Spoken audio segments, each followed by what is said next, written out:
Bonjour mesdames.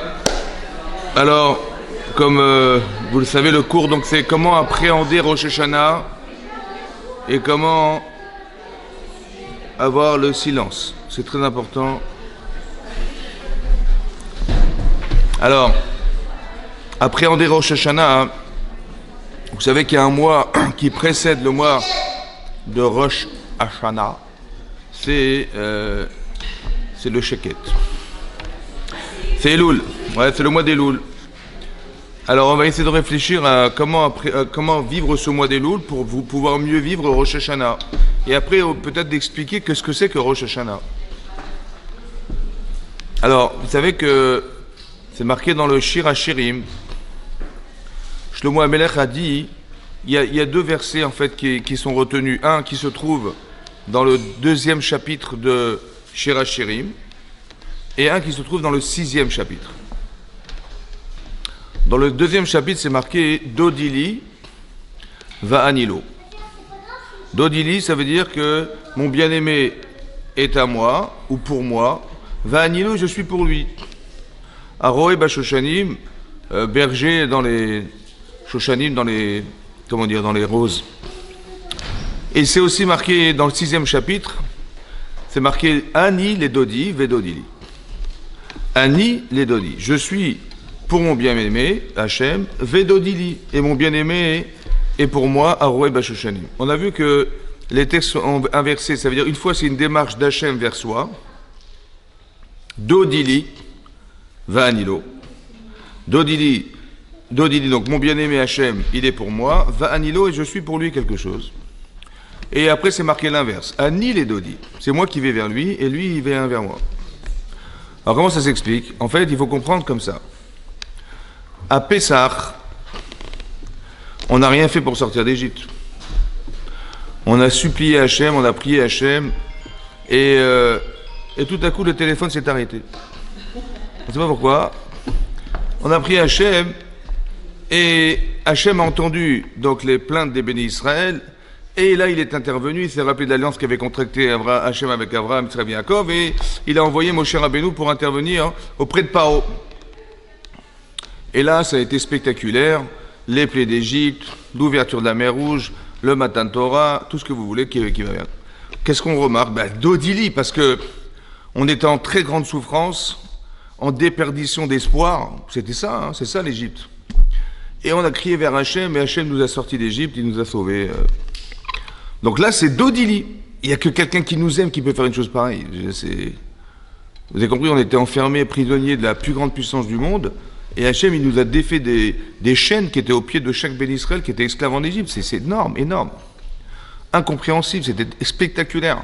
Et donc c'est vraiment Dodili. Il a vraiment fait ça pour moi personnellement.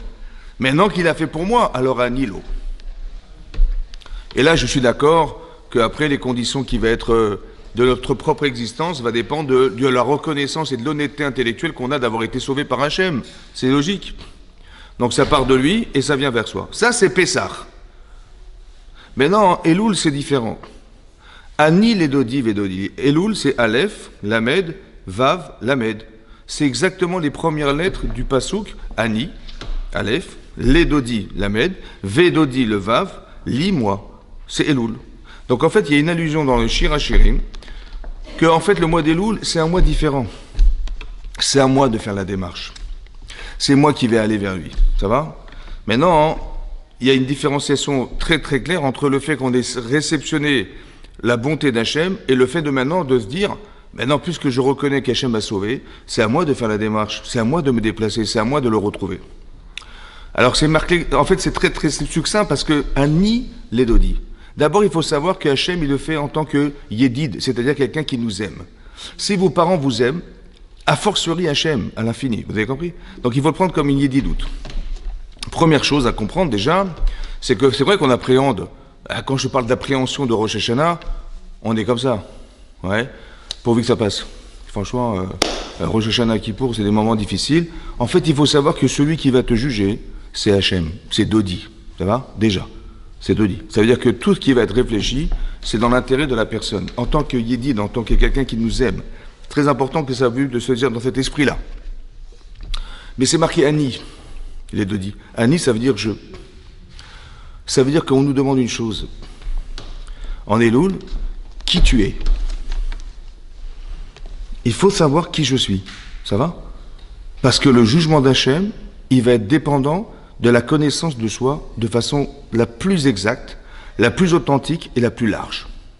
Ça va? Donc il faut dire, et je me regarde dans la glace, et je dis, mais qui je suis? Ça va? Ani les Dodi, il faut d'abord définir le jeu. Parce que Hachem, l'intérêt de... Après on verra que Rosh Hashanah, quel est l'intérêt de Rosh Hashanah, je vous expliquerai, mais déjà, hein, on nous demande de définir le jeu. Ça veut dire, essaye de savoir fondamentalement qui tu es. Qu'est-ce que tu es? C'est-à-dire sur le plan émotionnel, sur le plan intellectuel, sur le plan de la faculté à réagir, etc., etc. Tout ça défini. Essaie de savoir qu'est-ce qui te bouscule dans ta vie, qu'est-ce qui te retient dans ta vie. Où est-ce que se trouvent les boulets qui t'empêchent d'avancer? Où est-ce que se trouve... C'est très important parce que ce qui va se passer, c'est qu'on va essayer d'aider la personne à être encore meilleure. Mais pour ça, il faut définir la personne. Il faut se définir. Hachem, il ne peut pas me proposer quelque chose que je ne conçois pas. Vous avez compris? Donc il faut d'abord définir le jeu. Essayez de réfléchir honnêtement, regardez-vous dans la glace et regardez fondamentalement qui vous êtes. Qu'est-ce que je peux faire de mieux? En quoi je m'engage? En quoi j'ai un niveau de responsabilité qui m'engage en tant que femme, en tant que mère, en tant que belle-mère, en tant que ce que vous voulez? C'est ça? Mais ça, il faut le définir, ça. Ça, Ani. Mais Ani les Dodi. Je le fais dans un intérêt de m'associer avec Hachem. Je le fais dans l'intérêt de me rapprocher d'Hachem. Je le fais dans un intérêt de savoir que derrière ce qu'on m'engage de faire dans ma vie, il y a un projet divin derrière. Et donc, en fait, c'est pour lui que je le fais aussi. Ça va? Mais je le fais par amour. Ça veut dire que Hachem, il peut se présenter en tant que Moshel, c'est-à-dire quelqu'un qui gouverne, ou quelqu'un qui règne, en tant que Meler. C'est quoi la différence? C'est pareil, il a une action sur la terre qui est soit en tant que gouverneur de la terre, soit en tant que roi de la terre. La différence, il explique le Gaon, il dit comme ça. Moshel, c'est un peu une sorte de dictature, c'est-à-dire que j'ai peur de ce qui va m'arriver, il gouverne la terre, je ne sais pas ce qui va se passer pour moi, j'ai peur. D'accord? Ou alors je le fais en tant que Meller, c'est-à-dire que il est le roi de la planète Terre, et j'ai envie de rendre service au roi. Je le fais par amour. Je m'engage. Vous avez compris la différence? Quand je le fais par crainte, je ne sais pas ce qui va m'arriver. Vous avez compris? On m'a dit, le Rav, il a dit, si on fait ça, il va nous arriver ça. En fait, je fais plus un travail d'Avodat Hashem qui remplit une peur chez moi que d'essayer de servir Hashem. Vous comprenez? C'est comme des enfants, ils vont travailler parce qu'ils ont peur des punitions. Mais en fait, ils vont travailler non pas parce que c'est l'intérêt du travail qui va les rendre nobles, mais non, parce que maman elle va me gronder, parce que papa il va me gronder, parce que je serai privé de sortie, je ne sais pas quoi. Donc je ne le fais pas en vérité dans l'intérêt d'eux, je le fais dans l'intérêt de soi. Ça s'appelle la crainte, ça. Mais la peur de ce qui va m'arriver, c'est plus quelque chose que j'essaye d'éviter, ou bien que je vais le faire parce que j'ai pas le choix, plutôt que de faire par amour, ou parce que j'ai envie de le faire, j'ai envie de rendre service, j'ai envie de... Quand on fait les choses en tant que personne engagée, c'est différent lorsqu'on le fait parce qu'on n'a pas le choix, vous comprenez? Et donc il faut voir Hachem non pas comme quelqu'un qui gouverne, comme s'il y avait une forme de dictature derrière tout ça, mais comme quelqu'un qui veut en fait nous rendre heureux dans lequel on a envie, dans le monde dans lequel on vit, donc savoir qu'il y a une projection plus tard qui va nous amener à l'infini, c'est ça. Et c'est ça l'intérêt qu'on a de retrouver Akadosh Baruch Hu. Ani les Dodi. Maintenant qu'il y a Ani les Dodi, alors Dodi dit. Ça veut dire que c'est très très important de savoir que si tu n'as pas de rapport avec Hachem, Hachem il ne peut pas se tourner vers toi. C'est pas parce qu'il veut pas, c'est parce qu'il peut pas. Il n'y a personne en face. Vous avez compris ce que je veux dire? Donc il faut que pour que Dodi lit, il faut Ani les Dodi. N'attendez pas que les choses arriveront venant de lui si vous n'avez pas une conception que Hachem intervient dans notre existence personnelle. Si vous pensez que les choses elles sont là de façon coïncidente, que ce sont des coïncidences, c'est hasardeux, tout s'explique parce que pour des circonstances atténuantes ou je sais pas quoi, Hachem n'apparaît pas dans ma vie, Hachem ne peut pas intervenir. Regardez, écoutez-moi bien. Quand c'est marqué, Hachem il a entendu les plaintes et les cris des Bnei Israël, et là il s'est rappelé de ce qu'il avait contracté comme alliance avec Abraham. Mais depuis quand Hachem il a besoin d'entendre des souffrances pour intervenir? Vous avez compris? J'ai pas besoin d'attendre que mes enfants ils crèvent de faim pour penser que oui excusez-moi j'avais oublié, faut vous donner un repas ce soir. Ça fait combien de temps que vous n'avez pas mangé? 6 mois? Ah oui excusez-moi j'ai oublié. Ça n'existe pas, ça, vous avez compris? Mais, un petit peu. Mais ça veut dire que, vous avez compris ce que je veux dire? Ça veut dire que, comment Hachem, il a attendu 86 ans, c'est énorme. Vous savez pourquoi? Parce qu'Hachem, il ne peut pas intervenir. Parce que s'il intervient, il va intervenir par transparence. Vous avez bien compris. Il va envoyer les Américains, il va envoyer je sais pas qui, et après on dira, merci les Américains de nous avoir sortis d'Égypte. C'est pas l'objectif. Donc il ne peut pas intervenir. C'est pour ça qu'il attend qu'on l'appelle. Et lorsqu'on l'a appelé, il va faire intervenir les Américains, et là on dira merci Hachem d'avoir envoyé les Américains. Ça va? C'est différent, vous comprenez? C'est pour ça qu'il ne peut pas intervenir.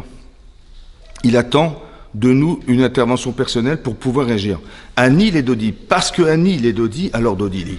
Sinon c'est impossible. Vous comprenez ce que je veux dire? Il faut qu'on soit capable de penser que quand je fais quelque chose, quand j'entreprends quelque chose, il faut faire intervenir Hachem dans nos projets personnels, dans nos pensées, dans nos réussites. Je dis pas mais c'est moi. Je dis non, j'espère bien Hachem qu'on va réussir. Vous avez compris, je n'ai pas la prétention de dire que je fais quelque chose. Je fais quelque chose, mais je suis accompagné par Hachem, c'est différent. Parce que je rentre dans un projet, je m'associe à un projet. Alors que là, je pense que c'est moi qui suis à l'origine de tout ce que je fais, de tout ce que je vis, de tout. Voilà le résultat de mon travail. Vous avez compris? Non, il faut associer Hachem. Ani les Dodi, Vedodili. Ça, c'est le travail du mois des Louls. À la différence de Pessah, où on a subi le fait qu'Hachem nous hors d'Égypte, et maintenant qu'on est sorti, on est reconnaissante, et donc on va recevoir la Torah. Ça, c'est parce qu'on se sentait quand même dans l'obligation d'accepter la Torah. Là, c'est l'inverse. C'est toi maintenant qui démarches Hachem, qui va voir Hachem. C'est différent. Ani les Dodi. Mais définis bien le Ani. Attention, bien le Ani. Ça, c'est le travail qu'on doit faire au mois des Louls. C'est-à-dire, essayez de voir comment vous réagissez. Pourquoi vous réagissez de cette manière. Essayez d'être un peu psychologue et tout ça, et vous définir dans votre façon de raisonner, ouais. Pourquoi avec celle-là c'est comme ça, avec une autre c'est comme ça. Pourquoi des fois je suis bienveillant, des fois je le suis pas. Pourquoi des fois il y a des gens que je supporte pas, il y a des gens que je supporte. Pourquoi je fais du lachon hara sur certaines personnes et pas d'autres, etc. Mais ça c'est en fait pourquoi j'ai été éduqué d'une certaine manière, j'ai une façon une faculté à réfléchir, à penser. Est-ce qu'elle est bonne, est-ce qu'elle est juste? Vous avez compris? Je ne prétends pas avoir la vérité, donc je consulte des rabbinim. Je connais pas forcément la halakha, je sais pas, je téléphone, j'ai peur de me tromper, etc. Je dis, mais une choupine, enfant, ça va? Non, des fois on sait pas. C'est pas grave, on peut se tromper dans la vie, donc c'est pas grave, c'est pas humiliant de demander. Et les gens disent, non, je demande pas parce que, ou quand il y a des gens, on leur donne des conseils, ils écoutent à moitié. Ouais? Parce qu'en fait, ça va, je peux me débrouiller toute seule, ça va? En fait, c'est pas vrai. On est tout le temps bien accompagné. Vous avez compris que votre autonomie, elle va dépendre de votre dépendance. Et votre niveau d'autonomie va dépendre de votre dépendance. C'est-à-dire que j'envoie mes enfants à l'école, leur niveau d'indépendance professionnelle dépend de la dépendance qu'ils ont de leur professeur. Je vais envoyer mon fils à la yeshiva, son niveau d'indépendance dans la Torah, il va dépendre de la dépendance de son rav. Si son rav il est nul, il sera nul. S'il est fort, il sera fort. S'il est intelligent, il sera intelligent. Vous avez compris? Mais c'est cette dépendance qui nous rend indépendants. On ne peut pas prétendre qu'on est indépendant, ça n'existe pas.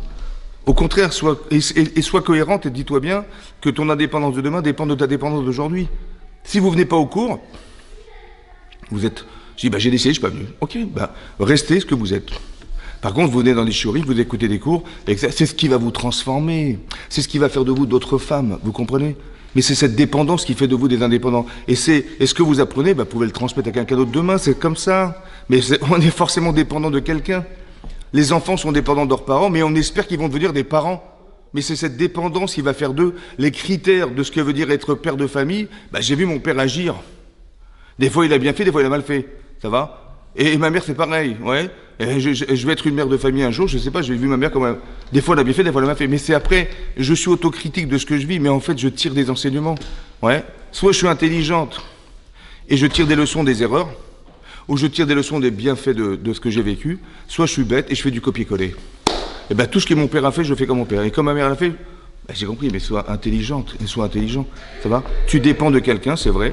Ton éducation dépend d'eux. Mais sois large, sois ouverte, sois intelligente. Ça va? Apprends à vivre. Ouais, apprends à voir comment les autres vivent aussi. Ça va? On n'a pas la science infuse et de prétendre qu'on a toujours... Pourquoi on étudie? Parce qu'on veut savoir. J'ai envie d'élargir mon niveau de connaissance pour dire je n'ai pas d'œillère dans ma tête et devant mes yeux en disant la vérité c'est ça, il n'y a rien d'autre. Non, c'est ça. C'est ça qu'on a critiqué. C'est ça que critique Akadosh Baruch Hu quand il dit vous êtes un peuple qui avait la nuque raide. quand on fait le veau d'or. Je sais quel rapport avec la nuque raide. C'est quoi d'avoir la nuque raide? La nuque raide, c'est que j'ai une barre de fer derrière la tête, là, et je ne peux pas ni tourner à droite, ni tourner à gauche. Et je n'ai qu'un champ de vision qui est saturé par le fait de voir qu'une seule chose. Tu es bête parce qu'il y avait autre chose à voir.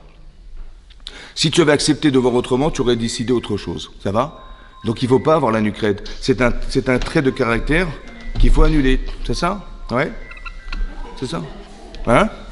C'est ça, têtu. Têtu, ça veut dire qu'on n'arrive pas à bouger la tête. Ça veut dire qu'on on est obtus sur une certaine idée et incapable de tourner à droite ni à gauche. Vous avez compris? Vous avez compris? C'est pour ça qu'il faut éteindre les téléphones avant le cours. Il ne faut pas s'entêter. Ça va? Ça, c'est le mois des loups. Le mois des loups, c'est un mois de réflexion sur soi-même. C'est très important de réfléchir. Essayez d'élargir le maximum de connaissances que vous avez de vous-même. Pourquoi c'est important? Parce que qu'est-ce que c'est que Rosh Hashanah? Vous avez vu que c'est bizarre, on appelle cette fête Rosh Hashanah. Qu'est-ce que veut dire Rosh Hashanah? Comment vous traduisez en français Rosh? C'est bizarre qu'on l'ait dit. Pour dire le début de l'année, on ait dit la tête. Ouais, vous voyez la tête là? Je vois, il y a une bouche qui tourne. Elle est partie ou pas? Non, pas du tout. Elle tourne ma tête. Je vais enlever le couvercle, sinon c'est... Alors... La tête de l'année pour dire quoi? Pour dire quoi? Non, mais c'était pour dire le début de l'année. Mais c'est bizarre que pour dire Roche, parce que normalement on dit Réchit. On dit Réchit, Rishona. Mais là on a dit Roche, Rosh Hashanah. Maintenant la tête, c'est quoi la tête? Le début. Non, la tête c'est la pensée. C'est la pensée, c'est la pensée. Ouais, il y a les pieds. Bête comme ses pieds. Ouais. Donc c'est ça. Donc ce qui touche la matière, c'est les pieds, et ce qui touche, et qui est loin, et qui est proche du ciel, la tête. Rappelez-vous, l'essentiel. L'essence des choses est dans le ciel. Essentiel. Merde. Donc ça veut dire, qu'est-ce que ça veut dire Rosh Hashanah? Tout va être réfléchi, toute l'année va être réfléchie ce jour-là. Toute l'année va être réfléchie ce jour-là. Combien de jours? Avant, c'est trop tôt. Après, Khelet. Tout est pensé ce jour-là. Donc il faut être prêt ce jour-là ou pas? Alors il faut que j'arrive moi-même. Il faut que je sois moi-même. Hachem, il va me regarder tel que je suis le jour de Rosh Hashanah. Ce que j'étais hier, ça n'intéresse pas. Et ce que je serai demain n'intéresse pas. Rosh Hashanah, Rosh Hashanah. Ça veut dire que tout va être réfléchi ce jour-là. Mais non, comment ça marche? Réfléchis comment on réfléchit? Qu'est-ce qu'il va faire Hachem? Ouais. Est-ce que le jugement d'Hachem, il est sur le passé ou il est sur le futur? Hein? A priori. Alors il y a un pasouk, ouais, il y a un verset dans la paracha de Haïkev qu'on a lu il n'y a pas si longtemps. C'est marqué comme ça. Comment chasser les mouches? Alors, c'est marqué comme ça. Hein. Il faut des produits. Alors, c'est marqué Eretz. Il est Rosh Hashanah, je sais ce qu'il a celui-là. Alors, celle-là. Oh là là, c'est infernal. Eretz. Donc, c'est marqué Eretz. Asher Hashem Elokecha Doreshota Tamid. Eretz, on parle de la terre. Alors, est-ce que c'est la planète Terre ou bien c'est la terre d'Israël? Asher Hashem Elokecha Doreshota Tamid. Hashem, il est tout le temps en recherche. Il met toujours ses yeux sur cette terre de façon permanente. Mireshit, Hashana, Ad, Acharit Shana. Mireshit, de l'année, Ad, jusqu'à Acharit Shana, la fin de l'année. Rachid expliquait, c'est très intéressant, Rachid expliquait, Asher, Hashem Elokecha Doreshota. Donc, c'est Hashem, il est Doresh, il recherche. Il veut savoir qu'est-ce que la Terre a besoin. Il dit, Ve'alokol ha'aratzot ou Doresh. En fait, c'est pas seulement la planète. C'est pas la partie réservée à Eretz Israël qu'Hachem. Il recherche à savoir quels sont les besoins, mais de la Terre entière, de la planète Terre. Chez Neymar, ouais, l'amtir à la Haaretz, parce que Hachem, il veut faire pleuvoir sur la Terre. Donc la Terre, c'est toute la planète Terre. Ça va? C'est ce qui est marqué dans Yov. Et là, Kaviachol et nos Doresh et la Hota. Comme si qu'on voulait nous dire, non, Hachem, il est intéressé qu'à ça, la Terre d'Israël. Il dit, En vérité, Hachem, il a un œil sur la terre d'Israël, et en fonction d'Israël, il va s'intéresser à ce qui se passe, comme si que le reste de la planète Terre, c'était secondaire par rapport à la terre d'Israël. Tout dépendait de la terre d'Israël. Et en fonction de ce que la terre a besoin d'Israël, alors il va réfléchir aussi de façon secondaire à ce que la terre a besoin. Vous avez bien compris que l'exil, le fait de ne pas se trouver en Israël, Hachem, il ne pourra pas juger, entre guillemets, la terre, la planète, parce qu'il n'y a pas de quoi être d'orège de ne pas réfléchir sur la terre d'Israël. On ne se rend pas compte que lorsqu'on est exilé de la terre d'Israël, entre guillemets, on empêche Hachem de pouvoir juger la planète de façon cohérente, parce que tout dépendait de la terre d'Israël au départ. Donc c'est ce qui est marqué au début. Après c'est marqué comme ça. Ensuite c'est marqué Tamid ene Hachem Elokechaba. Hachem il a tout le temps les yeux sur ça. Lirot ma'itzricha. En fait pour voir ce qu'elle a besoin. Lechadesh ba'gzera ve'atida. Eitim letova, eitim lera. Il va juger des xérot, des décrets qu'il va décréter. Des fois c'est dans l'intérêt, dans le bien d'eux. Des fois c'est des décrets qui sont difficiles. Mais encore une fois, quand on donne du bien, c'est parce que c'est nécessaire. Et quand on fait des décrets compliqués, qui nous sont difficiles, c'est aussi dans l'intérêt de ceux qui vivent en Israël. Ça va? Ça n'a jamais été contre soi. Partez du principe que ce que vous vivez, il ne faut pas réfléchir à ce que vous vivez. Il faut réfléchir à ce que vous devenez. Vous avez compris? Nous on fait la critique, il m'est arrivé ça, c'est ce qui m'est arrivé, il m'est arrivé ça, il m'est arrivé ça. J'ai compris, mais qui tu critiques en fait? Tu critiques ce qui t'est arrivé, mais ce qui t'est arrivé, t'as été pensé par Hachem, vous avez compris ou pas? Ne réfléchis pas à ce qui t'arrive. Essaie de comprendre qu'Hachem, il voulait te faire devenir quelqu'un d'autre. Mais pour ça, il fallait passer par cette épreuve. Ne réfléchis pas à ce que tu vis, mais réfléchis à ce que tu deviens. Ça va? Qu'est-ce que ça t'a apporté? Des fois, ça a été difficile, mais ça t'a amené de l'humilité, ça t'a amené un autre regard sur la personne. Cette fragilité devient en vérité une force, parce que maintenant, tu dis, maintenant, je suis sensible. Parce que tu l'étais pas avant. Mais des fois, tu as pris une petite claque. C'est vrai. Ça a été difficile. C'est vrai. Mais c'est une xéra, un décret qui t'a aidé. Essaie de comprendre ce que ça vous a apporté, en fait. Qu'est-ce qui a changé chez vous? Qu'est-ce qui a fait que vous n'êtes plus la même femme après cette épreuve? Des fois, ça nous a fait du bien, donc on dit merci Hachem. Ça nous amène un lien vertical avec Hachem. Et des fois, comment? Alors, le mal n'est, encore une fois, c'est pas bon, mais c'est bien. Ouais, par exemple, vous allez réfléchir beaucoup. Ça va? Vous avez mal à la tête? Non. Ben si, parce que... aspirine, direct. D'accord. Donc, c'est pas bon. Non, c'est pas bon. Mais c'est bien. Parce que vous êtes une femme, vous allez commencer à avoir des connexions différentes, vous allez commencer à ouvrir avoir des connaissances différentes, etc. Donc, c'est pas forcément bon, mais c'est bien. Le bon et le bien. Le chocolat, c'est bon? Oui. Mais est-ce que c'est bien d'en manger trop? Donc ça veut dire que c'est bon, mais c'est pas forcément bien. C'est bon de manger du sucre, c'est bon de manger des sucreries, des pâtisseries, des machins, mais est-ce que c'est bien d'en abuser? Non. Vous avez compris la différence entre le bon et le bien?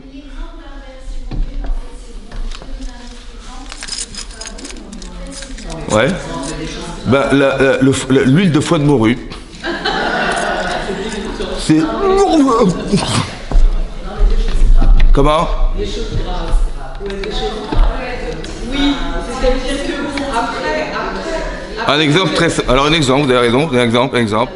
Quand Hachem demande à Abraham de sacrifier son fils. Ben c'est pas bien, ça passe pas bien. C'est dur, hein? Est-ce que c'est humain? Non.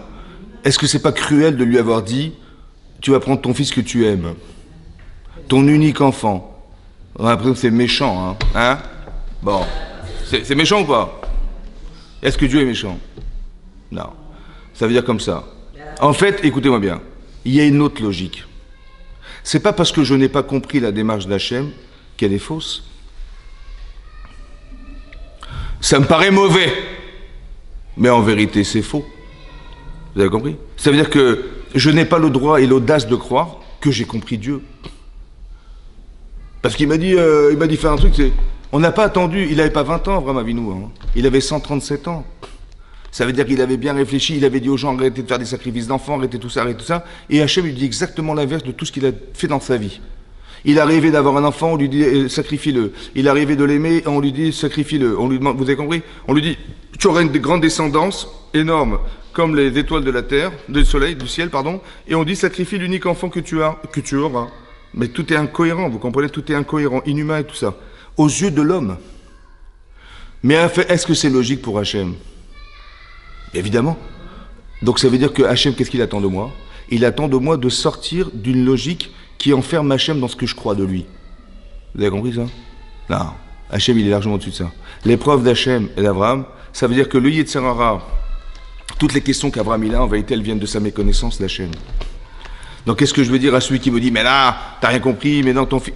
Comment Dieu peut te demander de tuer un enfant? C'est assourd de tuer. Comment il t'a demandé de tuer ton propre enfant? C'est impossible. Écoute, t'as dû rien comprendre, t'as dû mal comprendre. Il a dû dire, écoute, tue l'enfant qui est en toi, je sais pas quoi, mais il t'a jamais demandé de sacrifier ton enfant, c'est pas possible. Mais ça, c'est ce que se demande Abraham. Mais c'est ce que le Yetzer Hara, il lui fait croire. Alors qu'est-ce que va répondre Hachem, Abraham à soi-même, à son Yetzer Hara? Il va dire, écoute, t'as raison, hein. Humainement, c'est incohérent. Mais si tu as raison, c'est qu'il a tort. Ça va? Et il n'a pas tort. Alors laisse-moi adhérer à ce que lui pense. Je n'ai rien compris, mais je suis ma'amine qu'il a raison. Je me permets d'élargir la capacité d'accepter Hachem à l'infini et pas de l'enfermer dans la petite boulette que j'ai cru que c'était Dieu. Ça va? Moi j'ai dit ça c'est Dieu ça, et ça c'est pas Dieu. D'où tu peux imaginer que c'est ça. D'accord? Donc l'épreuve d'Abraham c'est celle-là, c'est celle-là. C'est-à-dire d'accepter Hachem même quand ça te dérange. Ça va? Il a fait perdre son fils, ouais. Il a perdu le ben et fils. Le ben et fils. Vous avez d'avoir eu un enfant. Vous avez compris? Baruch Hashem. Et ils ont eu beaucoup d'enfants. Très bien. C'est vrai, vous avez raison. Mais oui, mais c'est ça l'épreuve. C'est ce qu'il est devenu Abraham qui compte, vous avez compris? Il est devenu Mahamin Abraham. Avant c'était un intellectuel, c'est un philosophe, c'est un penseur. Et il dit, de façon cohérente, logique, humainement, ça se passe comme ça, socialement, c'est comme ça. Il a dépassé ça, Abraham. C'est ça qu'il est devenu. Ça va? Maintenant, je vais vous lire Rashi. C'est marqué Mereshit Hashana ad Acharit Shana. En français, ça veut dire du début de l'année à la fin de l'année. Oui? Maintenant, ce qui est bizarre, c'est marqué Mereshit Hashana ad Acharit Shana. C'est pas écrit de la même manière. On aurait pu dire Mereshit Hashana ad Acharit Hashana. C'est pas marqué comme ça. On aurait dit Mereshit Shana ad Acharit Shana. C'est pas marqué comme ça. C'est marqué Mereshit Hashana, l'année, jusqu'à la fin de année. Bizarre. À part ça, on aurait pu faire l'économie de dire l'année en disant. Nous, en français, on ne dit pas du début de l'année à la fin de l'année, on dit début à la fin de l'année. Ça va? On fait l'économie de dire l'année. Donc on aurait pu dire Mereshit ad Acharit Shana, du début à la fin de l'année. Pourquoi il est marqué Shana et Hashana?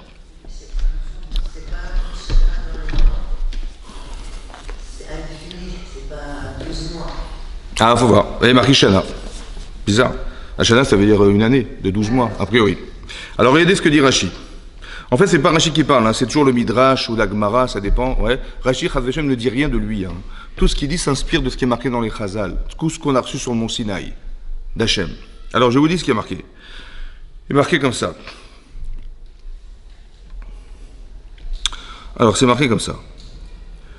Mireshit Hashana, Merosh Hashana, depuis Rosh Hashana, Nidon sera jugé, Mahiyé Besofar.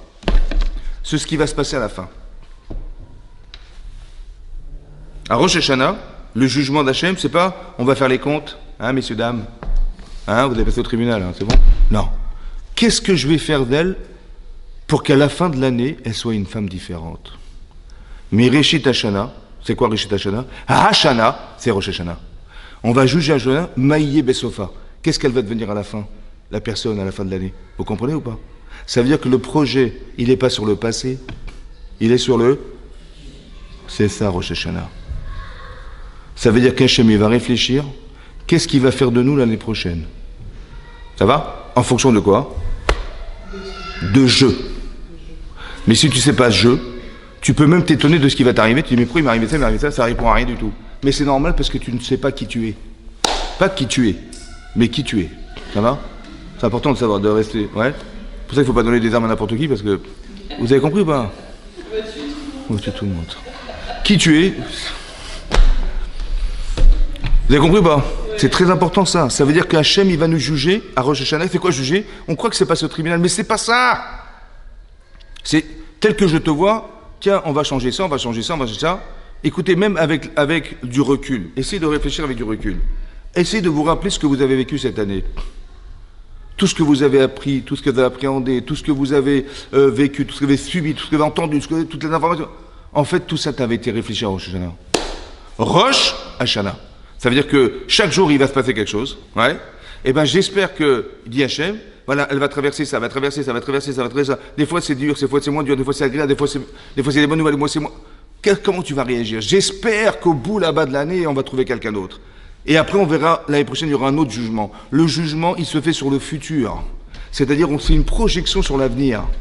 Mireshit Hashanah, Adacharit Shana. Rachid nous dit, à Rosh Hashanah, on va voir Maïe Bessofa. Comme si Hachem, il avait un regard en espérant que là-bas, au bout de l'année, là-bas, on va être quelqu'un d'autre. Il va se passer des choses qu'Hachem, il espère que. Vous avez compris? Le plan, c'est les mitzvot. Il y a des mitzvot, on va nous proposer des autres. Maintenant, il faut les connaître, ces mitzvot. Il faut connaître les mitzvot, il faut savoir quels sont les avérotes. Aussi, qu'est-ce qui est interdit de faire. Le plan divin, il est structuré sur la Torah. Ouais, parce qu'un jour, on t'aura. Non, c'est ça qu'a dit Hachem. Je parle du Yetzer Hara. Mais ça veut dire que vous avez compris que, pourquoi c'est comme ça? Parce que Hachem, il a vu la Torah et il a créé le monde. La création du monde a été inspirée de la Torah au départ. Ça veut dire qu'il y a un objectif qu'on doit atteindre qui était marqué dans la Torah et que chaque personne qui représente la Torah doit pouvoir arriver à ce projet personnel qui est un projet divin en fait. Mais ce projet divin, il est calqué sur la Torah. Donc si je connais bien la Torah, je saurai où il faut naviguer, où il y a des récifs, où il faut faire attention. Oui, vous avez compris? Le Yetzer Hara, il va essayer de me faire entrer dans un mur. Mais moi, je vais essayer de faire un travail sur moi-même pour être cohérente. Pour faire exister Hachem dans ma vie. Pour avoir la Emouna. Pour avoir du bitachon. Pour être en shalom avec moi-même et avec les autres. Pour être bienveillante. Pour juger les gens favorablement, etc., etc. Ce sont des qualités humaines qu'on doit développer chez soi. Pourquoi? Parce que demain, comment tu vas juger les gens et comment tu vas juger ta vie? En fonction de ce que tu es. Mais si tu n'as pas les outils, parce que tu es cruel, parce que tu es méchante, parce que tu as un sale caractère, parce que tu machin, bah forcément tu vas te tromper dans ta vie. Évidemment, tu vas te tromper. Si tu es parti pris, tu cherches que des intérêts personnels, bah évidemment que ça ne va pas fonctionner. Vous avez compris? C'est ça la différence entre une sadéquette et un rachat. Et d'être rachat, c'est quoi rachat? C'est de ramener les choses à soi. Tant que je fais dans mon intérêt personnel, pourquoi tu le fais? Parce que ça m'intéresse, parce que ben, je me fiche des gens, hein, mais c'est juste pendant. Mais non, il faut être sensible aux autres aussi, c'est ça. C'est ça qu'Hachem veut. Ouais. Vous avez vu qu'il y a des gens qu'on ne pourra jamais convertir, des peuples, parce que, dit la Torah, quand on est sorti d'Égypte, ils nous ont dit ni à boire, ni à manger. Ça va? On n'en veut pas dans le peuple juif, ça. Ça, hein, c'est-à-dire que Amalek qui peut se convertir, et ceux qui font des sales Amalek, ils ne peuvent pas se convertir, ceux-là. C'est incroyable. C'est-à-dire que le fait d'être cruel, ça ne rentre pas dans le peuple juif, ça. Ça ne peut pas rentrer, jusqu'à la fin des temps. Parce qu'il faut avoir des outils pour pouvoir rentrer dans le peuple juif. Il faut avoir des qualités humaines qu'on doit retrouver dans le peuple juif. On doit ressembler à Avraham, Israël, Yaakov. On doit ressembler à Imaot. On doit avoir des... Vous avez compris? C'est marqué dans la Gemara dans Yevamot, vous voyez, que si quelqu'un, il est cruel, ou il fait que des histoires. Les gens, ils font que des histoires, des trucs. Il y a eu des mélanges. Incroyable. Ou alors, ils ne sont pas juifs. Ou alors, ils n'étaient pas sur mon Sinaï. Je dis, mais pourtant, on connaît bien monsieur, madame, on ne sait pas qu'est-ce qui s'est passé en arrière, qui étaient les parents, on n'en sait rien. Mais on le voit comment? Parce qu'il y a des signes. Il faut être Rahman, il faut avoir pitié. Il faut avoir la honte. La honte. Ça veut dire, je suis dérangé par les contradictions que je vis dans ma vie. Je me contredis, ça me dérange. J'ai honte de moi. C'est quoi la honte? C'est le contraste entre le bien et le mal. Je sais ce qui est bien de faire, je sais ce qui est mal, et j'ai honte d'avoir fait mal. Et ben je me remets en cause et je m'améliore. Mais si j'ai pas honte, comment tu veux qu'on s'améliore? C'est impossible. Comment tu veux évoluer dans ta vie si tu n'as pas honte? Vous avez compris? La honte, c'est un repère émotionnel qui est un révélateur de construction personnelle. C'est parce que je suis bien que j'ai honte d'être mal. Mais si je n'ai pas envie d'être bien, ben ça ne me dérange pas d'être mal. Vous avez compris ou pas? C'est parce que le bien existe que le mal existe. Mais s'il n'y a pas de notion bien chez toi, tu ne peux pas te sentir mal d'être mal parce que tu sais ce qui est bien de faire, mais tu te sens contredite par ce que tu fais. Mais s'il n'y a pas de bien chez toi, il n'y a pas de mal. S'il n'y a que du mal dans ta tête, eh ben tu fais du mal, c'est logique. Donc tu n'auras jamais honte puisque ça correspond à ce que tu recherches. Vous avez compris? La honte est un révélateur de construction personnelle. C'est parce que j'ai appris à être bien, mes parents ils m'ont bien éduqué, ils m'ont rendu honnête, ils m'ont rendu droit, ils m'ont rendu machin, et aussi j'ai réfléchi dans ma vie, évidemment j'ai tiré des leçons de mon existence. Je sais ce qu'est être bien. Donc quand je fais le contraire, Vous avez compris? Si la Kala, elle sort de chez elle avec une robe toute blanche, ça va? Elle a peur qu'une chose, hein, c'est qu'il y ait une petite tache sur sa robe. Parce que les photos, vous avez compris? On verra sur les photos la tache, c'est pas possible. Bon. Mais si quelqu'un est garagiste, il a les mains toutes noires, il a une salopette toute noire, et puis il est en train de continuer à se salir. Je dis, ben, tu te rends compte, tu te salis là. Dans l'état où je suis, une tache de plus, c'est pas grave. Vous avez compris? Il n'est pas dérangé, il n'a pas honte d'être sale parce qu'il est sale. Mais quand on est propre, on a honte d'être sale. Vous avez compris? On a peur d'être sale. Donc c'est ça que je vous explique. Ça veut dire que la contradiction est fondamentale dans la vie. Ça veut dire qu'il faut être bien pour se sentir mal. Ensemble, parce que sinon on ne peut pas évoluer. Même si je ne suis pas la personne, mais j'aspire à le devenir, je sais ce que j'espère devenir, et je ne le suis pas, ça me dérange, ça va? Et bien cette honte-là, elle est nécessaire dans le cas d'Israël. Baïchanim, on a honte. Et c'est ça qui nous permet d'évoluer, qui nous permet de changer, ça va? Et donc c'est ce que ça veut dire. Ça veut dire que Hachem, il va nous juger à Rosh Hashanah. Le jugement, il n'est pas une condamnation. Le jugement, c'est qu'est-ce que je vais juger, qu'est-ce que je vais faire de cette personne, comment je vais juger la personne. Juger n'est pas condamner. Les gens vous disent, mais comment tu me juges? Ben heureusement que je te juge, mais je te condamne pas. Et je suis pas idiot quand même, je vois que tu fais des choses là, j'ai jugé que c'était grave. Mais je t'ai pas condamné. Vous avez compris la différence entre un jugement et une condamnation? Les gens se vexent parce que, comment tu me juges et comment tu penses de moi? Je suis désolé, si ça va pas, je te le dis tout de suite. Hein, mais je t'ai pas condamné, je te dis simplement, j'ai jugé que c'était grave, j'ai jugé que ça ne se faisait pas. Ça va? Mais le jugement n'est pas d'une condamnation. Vous avez compris? C'est ça qui est marqué. Hachem, il va juger le monde, en particulier le clan d'Israël, ouais, et après le reste du monde est jugé aussi, mais dans l'objectif d'atteindre quelque chose. On veut qu'il y ait, en hébreu, vous savez, Shana, hein, ça veut dire l'année, mais Shana, ça veut dire aussi du mot chinouille. Il faut qu'il y ait des nouilles, il faut qu'il y ait des changements, il faut que ça change. Chez nous, il faut que ça change. J'ai envie de changer, j'ai envie de m'améliorer, On est tous ambitieux d'arriver à quelque chose. Quand Chachamim disent Mata yagiu ma'asai, quand est-ce que mes actes arriveront à ceux d'Abraham, Yitzhak et Yaakov? On ne sera jamais des Abraham Avinu, ni des Yitzhak Avinu, ni des Sarah, on ne sera jamais. Mais j'aspire, j'ai tellement envie d'eux. Ça va? J'aspire à ressembler à ça. J'ai envie d'être. C'est comme Rachel, elle jalouse sa sœur. Ça va? Parce qu'elle voit sa sœur qui a des enfants, elle n'a pas d'enfants. Genre, elle me nargue. Elle n'a pas honte, elle se balade dans les jardins avec ses enfants, et moi j'ai pas d'enfants, c'est honteux. Mais cache-toi! Non, c'est pas ça qu'elle a dit. Je suis jalouse de ma sœur. Vous savez pourquoi elle a des enfants? Parce qu'elle est de Tzedeket. Et sûrement plus que moi. J'aspire tellement à lui ressembler. Je suis jalouse d'elle. J'aspire à devenir comme elle. À jamais faire entrer des enfants dans les cours. C'est très important. Vous avez compris ça? Ça veut dire que c'est ça la jalousie. La jalousie, c'est-à-dire que j'aspire à être comme elle, je suis jalouse de sa réussite. Et pas dans le sens, Chazvé Shalom, je peux plus l'avoir. C'est l'inverse, j'aurais tellement aimé être. Vous avez compris? Ça, c'est important d'avoir cette ambition. C'est-à-dire que même ce qu'on pourrait croire comme un défaut de caractère, en fait, s'avère être juste. Ça dépend de l'usage que tu en fais. Il n'y a pas de mauvais caractère. Il n'y a que des gens qui ne savent pas utiliser leur caractère. La jalousie n'est pas interdite. Ça dépend comment tu l'utilises. Si c'est contre toi ou contre les autres, ça souvent. Mais si c'est dans ton intérêt, c'est sûr que c'est bien. Ouais, il faut savoir utiliser ça. Et donc Hachem nous juge à Rosh Hashanah, ça veut dire qu'il y a quelque part un désir de nous amener à changer, à devenir plus proche d'Hachem, plus cohérente, ouais, d'accéder à ce qu'on appelle le monde futur. Je vous explique. Il y a marqué dans la Mishnah, c'est une Mishnah de Rosh Hashanah qui dit là-bas, hein, il y a 3 livres ouverts devant Hachem à Rosh Hashanah. Vous voyez, c'est connu, 3 livres ouverts. Il y a le livre, et il y a le livre, il y a le livre des Tzadikim, le livre des Rechaim, et le livre des Benoni. Rachat, Tzadik, Benoni. Benoni, c'est quoi Benoni? Moyen, ça veut dire quoi moyen? Ça veut dire quoi? Mais concrètement, ça veut dire, une fois il fait une mitzvah, il fait une avera. C'est un peu équilibré. Ça va? Une fois une mitzvah, il fait une avera. Oh. Alors c'est quoi un tzaddik alors?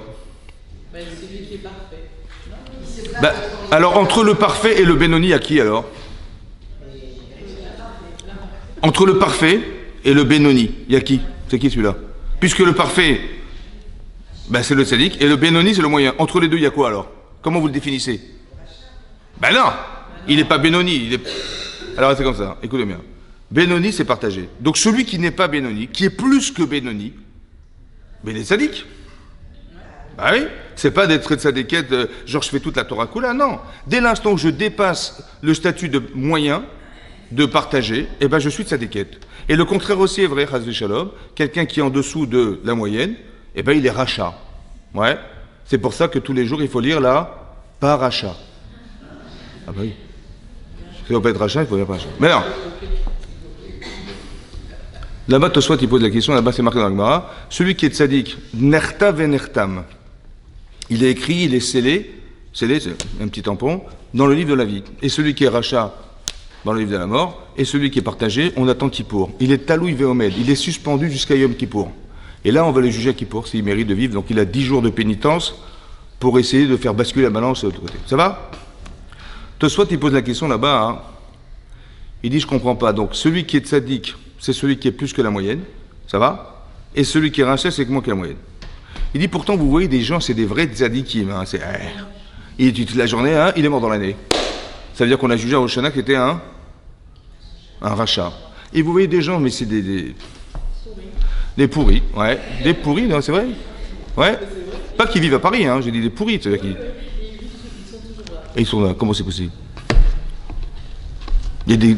Je sais pas moi, Poutine, il a tué combien de personnes, je ne sais pas combien. Bachar el-Assad, des dictatures en Iran, et les types, ils sont vivants. Ça veut dire qu'on a jugé Mazal Tov, Tzadik et Rosh Hashanah.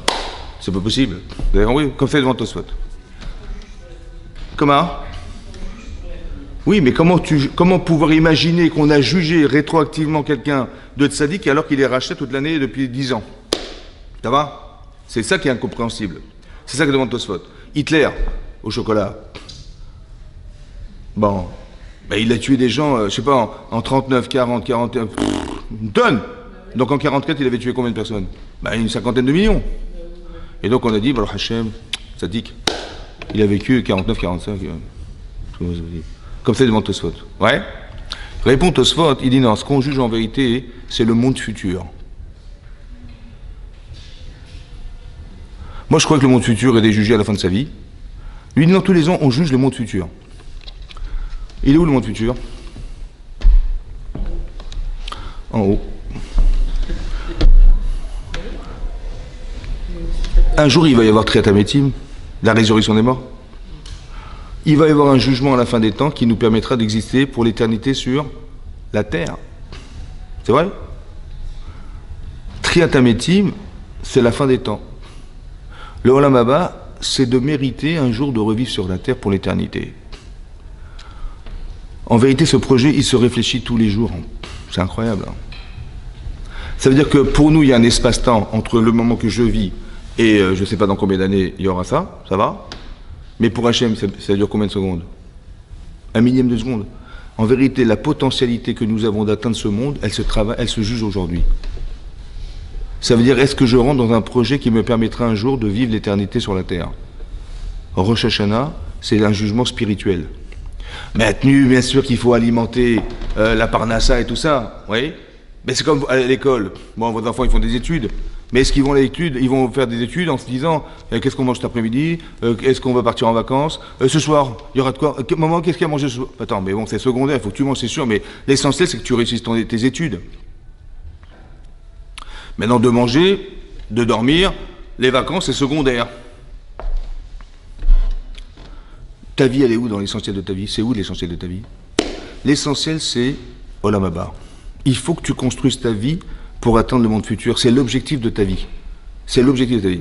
Ça veut dire qu'on avait une Neshama qui était laissée dans le ciel. Cette Neshama, elle ne méritait pas d'être avec Hachem. Il fallait mériter d'être avec Hachem. Qu'est-ce qu'il a fait Hachem? Il a fait un truc de fou. Hein. Il a pris une Neshama, il l'a mis dans un corps humain. Il a pris une Neshama, il l'a mis dans de la viande. Ça va? Un morceau de viande. Bon. Et tout à coup, ça bouge, ce truc. Mais le problème, c'est que tu es confondu entre ta Neshama, qui a des besoins spirituels, et ton corps qui a des besoins corporels. Allez, va t'amuser maintenant. Ça va? C'est ça tout l'enjeu de la vie, c'est-à-dire, qui c'est qui va maîtriser qui? Est-ce que c'est ton corps qui va gagner, ou c'est ta Neshama qui gagne? Ça va? Il faut que ta Neshama, elle gagne, c'est-à-dire qu'elle arrive à dompter son corps pour lui faire amener, à lui faire accepter l'idée que l'objectif de ma vie, c'est le monde futur.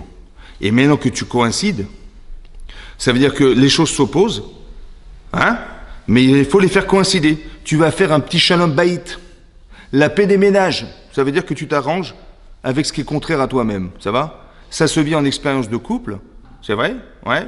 Comment tu vas t'arranger avec un homme? Moi, je veux acheter du parfum, il va acheter une voiture. Il veut partir au foot, moi, je veux partir au... Vous avez compris? Il faut faire coïncider les deux. Qu'est-ce que je gagne à vivre? Comment je vais m'arranger avec quelqu'un qui n'est pas de nature à comprendre ma nature? Alors, je vais voir les intérêts. Qu'est-ce qu'on a à gagner chacun? Moi, j'ai une sensibilité qu'il n'a pas. Il a des outils que je n'ai pas, etc. Viens, on existe ensemble. Faire coïncider ces deux êtres. Si tu arrives à le faire en couple, tu arrives à le faire avec tes enfants, peut-être tu peux le faire avec toi-même, parce que ton corps est un enfant. Ça va? Ton corps est un enfant. Et donc, si tu arrives à convaincre tes enfants, peut-être tu vas convaincre ton corps d'accepter que tu as eu raison d'eux. Et donc, il faut s'habituer à penser, il faut s'habituer à se parler, à se dire. Ça veut dire, j'ai envie de faire des choses dans ma vie. Mon cerveau, il a très envie de réaliser ce plaisir parce que c'est une souffrance de ne pas le réaliser. Mais le problème, c'est est-ce que ton désir, il est juste? Est-ce que ton désir, il est juste? Est-ce qu'il est éternel? Ou bien, hein, il est illimité à ton corps, à ce que tu désires? Vous avez compris? C'est ça, la différence entre une avera et une mitzvah. La avera, c'est limité dans le temps. La mitzvah, hein, c'est éternel. Si tu sens que c'est pas éternel, c'est limité dans le temps, c'est que c'est une avera.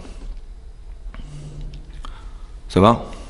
À chaque fois que tu vas voir quelque chose, le Yetzer Hara, c'est comme les gosses. Il veut s'acheter une paire de baskets, mais c'est pas sa taille. Ouais, pas sa taille. Je lui dis compris, mais c'est pas ta taille. On mettra 3 paires de chaussettes, on va mettre du coton, on va mettre des machins, mais dans le temps, tu vas avoir des cloques. Il faut la paire de chaussures, il faut la basket, il faut la basket. C'est des Adidas, je veux des Adidas, tout le monde a des Adidas. J'ai compris, mais t'es bête ou quoi? Dans le temps, tu vas avoir des problèmes. Toi, tu vis au présent, mais regarde, projette-toi sur le futur. Dis-toi bien que tu vas... Moi, en tant qu'adulte, je te dis, écoute, réfléchis. Tu as le devoir de réfléchir sur tes désirs. On n'est pas des enfants, vous avez compris?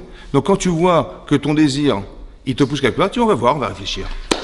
Je vais réfléchir à ce désir. Est-ce qu'il est juste ou il est faux? Et où est-ce qu'il m'amène? Ça va? Laisse-moi la liberté de réfléchir à mon désir. Vous avez compris? C'est ça. J'étudie la Torah pour avoir les moyens de réfléchir à mes désirs. Des fois, il me trompe, des fois, il ne me trompe pas, mais j'ai le devoir de le faire. Vous avez compris? C'est très important, ça. Ce travail en vérité, je dois le faire parce que je veux arriver au Olam Haba. C'est ça qu'explique Rashi. Le soit là-bas, Hachem, il va juger l'Olam Haba, c'est-à-dire que, est-ce qu'on est en potentialité de... C'est ça, je vais voir ce qu'elle est maintenant jusqu'à la fin de l'année. Mais c'est pas grave, il y aura des années et des années. Vous avez vu qu'il y a des grands Réchaïm qui ont vécu des dizaines d'années, des décennies. Ouais, pourquoi? Parce qu'en vérité, ils ont été jugés rachat tous les ans. Ça veut dire quoi? C'est pas qu'ils vont mourir. La mort et la vie, c'est qu'est-ce qui vous fait vivre et qu'est-ce qui nous fait pas vivre. Ça va? C'est quoi nous faire vivre? C'est pas de manger, de respirer. C'est qu'est-ce qui va alimenter ta vie future, c'est-à-dire l'essentiel de ton existence. C'est ça qu'on va juger à Rosh Hashanah. Qu'est-ce qui alimente ça? Il faut être clair dans votre tête. Qu'est-ce que vous voulez atteindre? Ça va? C'est ça le jeu aussi. Le jeu, c'est ce que... Et ça, c'est l'association avec Hachem. Je veux atteindre l'éternité. Où est-ce que se trouve l'éternité? Où est-ce que se retrouve l'éternité? Vous savez où est l'éternité? Non? Vous savez pas? Non? Dommage. L'éternité se trouve en vous, puisque vous avez une neshama. Il est où l'Olam Haba? Il est où l'Olam Haba? Le Olam Haba, il est là, en fait. Seulement, est-ce que je l'atteins ou pas? Est-ce que mon corps, il fait écran entre mon futur ou pas? Ben, c'est vous qui décidez. Si vous mettez la priorité sur ce qui est fait écran, c'est-à-dire votre corps, c'est ce qui compte, c'est mon corps, c'est mon machin, il n'y a pas de problème. C'est un choix. C'est bon. Elle est où l'éternité? Quand vous faites des choses par intérêt personnel, c'est votre corps qui décide. Vous avez vu? C'est pas vous qui avez décidé. Je fais par intérêt personnel. Mais ça ne marche pas, en fait. Ça n'a pas d'avenir. Parce que c'est dans l'intérêt de soi.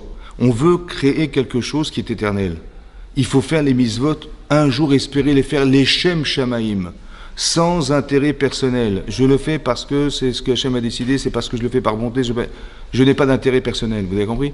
Je n'ai pas d'intérêt. Je le fais parce que, et ça c'est ce qui nous amène au Malaba. C'est comme si il y a une forme de neutralité de soi qui fait que je le fais sans enfermer ce que je désire. Vous avez vu quand les gens, ils vous côtoient par intérêt personnel, c'est dit, mais il m'a pris pour qui celui-là? Ça va?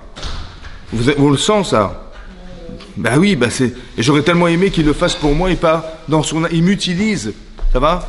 Ça veut dire qu'on sert Hachem, mais on ne se sert pas d'Hachem. On sert Hachem, mais on ne se sert pas d'Hachem. Vous avez compris?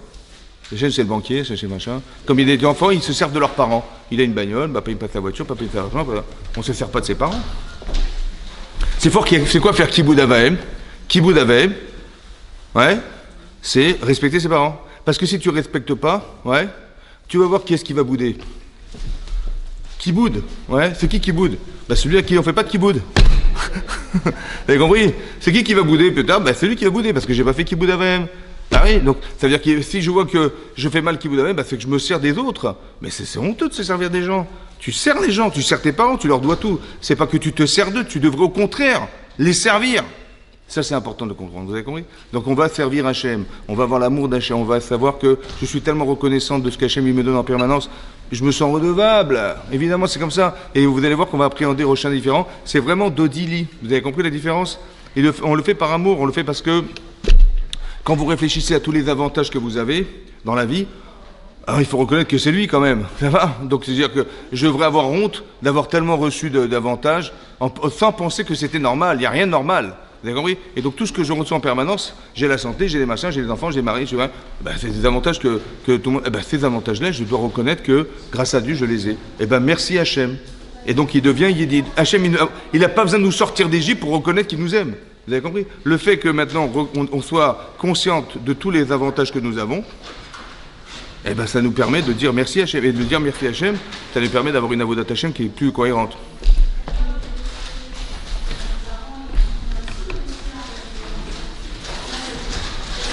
Il n'y a pas une mitzvah, mais c'est obligatoire. Bien sûr, socialement, bien sûr. C'est pas du respect, en vérité, il faut traduire autrement. Il faut dire que c'est de la responsabilité. Voilà, c'est du devoir. Voilà. Les parents, c'est un devoir, mais c'est plus dans le sens de je me sens l'obligation d'eux, parce que le contraire, ça aurait été ingrat.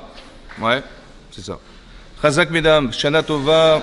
On se voit la semaine prochaine, Bézat Hachem, la semaine prochaine.